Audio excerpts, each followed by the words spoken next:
Okay, John Barden has a poem called Peripeteia, and I'm going to let him explain what that is. I don't know.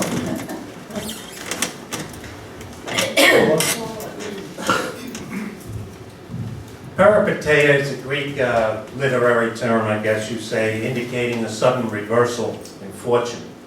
I'm sure we've all had points in our life when we were at the top of the world and the bottom fell out from underneath us. Or conversely, when we seemed in the depths of despair and suddenly the bright shining sun came through. So Peripeteia.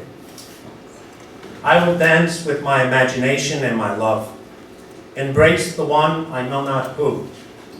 I will move as freely fallen and excite response from you. I will glare down from the mountain.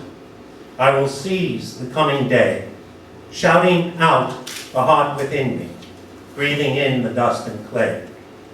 I will stalk the distant shoreline, letting shadow thoughts drift by, stripping off the veil that binds me, trying on the lover's cry, till I feel again what man feels, clutching desperate to the earth, sailing softly on a cloud pass, falling silent to my rebirth.